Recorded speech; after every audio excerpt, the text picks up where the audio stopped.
নমস্কার বন্ধুরা, কেমন আছেন সবাই? আশা করি সবাই ভালো আছেন। আজকে একটা পাট শাকের রেসিপি নিয়ে আপনাদের সামনে চলে আসলাম। পাট শাক তো এখন সিজনের শাক, তাই না বন্ধুরা? কম বেশি আমাদের সবার ঘরে প্রায় সময় এই শাকটা আমরা রান্না করে খেয়ে থাকি। অনেকে অনেক রকম করে রান্না করে থাকেন। আজকে আমি কিভাবে রান্না করব তাই দেখে নেওয়া যাক। শাক আমি প্রথমে কেটে ধুয়ে পরিষ্কার করে নেব। কেটে ধুয়ে পরিষ্কার করে নিলাম। আমি এরকম ছোটো ছোটো টুকরা করে কাটলাম, এই যে একদম ছোটো ছোটো করে। আমি তো রান্না করবো আর কি, সেই জন্য রান্না করার সুবিধা হয় যদি ছোটো করে কাটে। অবশ্য শাক কিন্তু একটু বড় করে কাটলে পুষ্টিগুণ ভালো থাকে, এটা তো আমরা সবাই জানি, তাই না বন্ধুরা? এখন রান্না করার পালা। রান্নাটা বসাবো বলে চুলায় একটা প্যান বসিয়ে তাতে পরিমাণ মতো তেল দিয়ে তেল গরম করে নিয়েছি। গরম তেলে দিয়ে দিলাম রসুন কুচি, তারপর দিয়ে দিলাম পেঁয়াজ কুচি। এখন রসুন আর পেঁয়াজ কুচি হালকা করে নেড়েচেড়ে ভেজে নেব।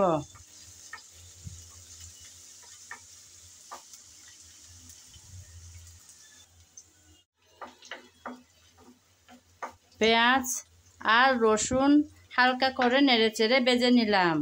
আমি আজকের পাট শাক রান্না করব চিংড়ি শুটকি দিয়ে, তাই চিংড়ি শুটকিগুলো আগে পেঁয়াজ রসুনের সাথে হালকা করে ভেজে নেব।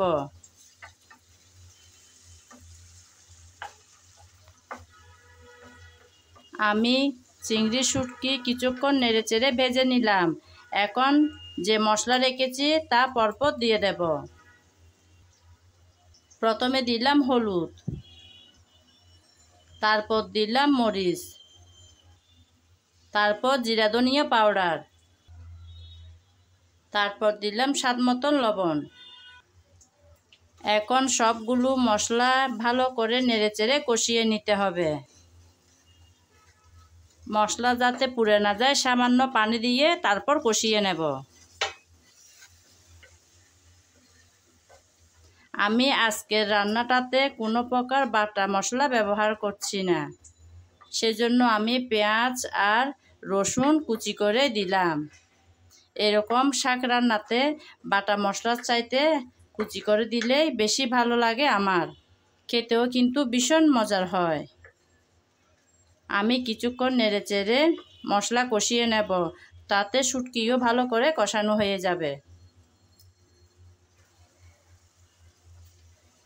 কিছুক্ষণ আমি মশলা কষিয়ে নিয়েছি, আর কষাতে হবে না। আজকের পাট শাক রান্নাতে আমি কাঁঠাল বিচি দেব, তাই কিছুটা পরিমাণ কাঁঠাল বিচি আমি পরিষ্কার করে ধুয়ে রেখেছি, সেগুলো দিয়ে দিলাম। কাঁঠাল বিচি ভালো করে নেড়েচেড়ে কষিয়ে নেব।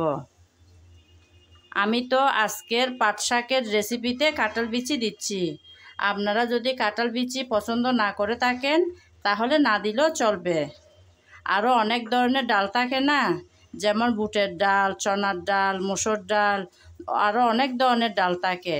সেই রকম ডালগুলো দিয়েও কিন্তু এই রেসিপিটা বানানো যায়।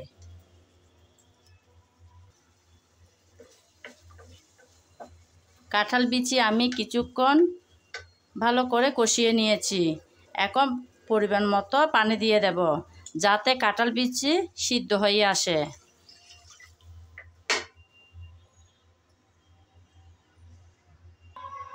আমার মনে হয় আরেকটু পানি লাগবে, তাই দিয়ে দিলাম।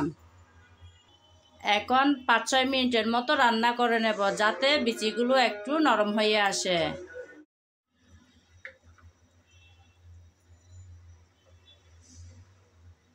আমি কাঁঠালের বিচি আর পানি দিয়ে কিছুক্ষণ সিদ্ধ করে নিয়েছি।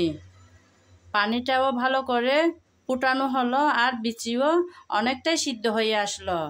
এখন শাকগুলো দিয়ে দেব।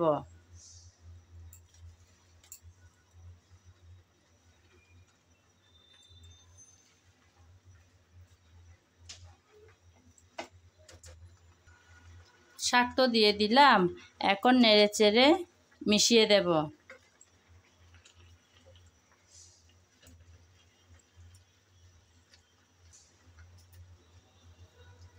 শাক আমি ভালো করে নেড়েচেড়ে মিশিয়ে দিলাম। এখন আবারও 4-5 মিনিট ঢেকে রান্না করে নেব।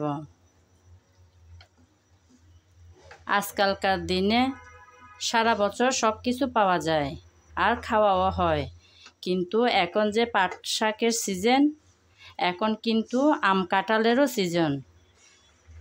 চাইলে আমরা এই কাঁঠালের সিজনে কাঁঠাল বিচি দিয়ে এই পাট শাকের রেসিপিটা বানাতে পারি। খেতে কিন্তু দারুণ হয়। আবারও 4-5 মিনিট পর ফিরে আসব।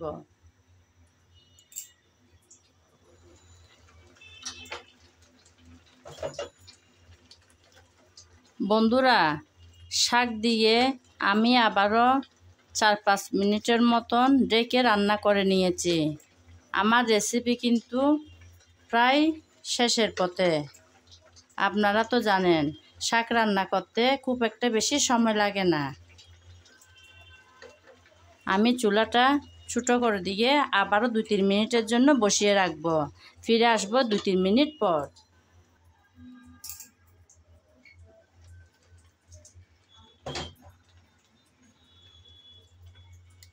বন্ধুরা, রেডি হয়ে গেল আমার মজাদার আজকের শাকের রেসিপিটা।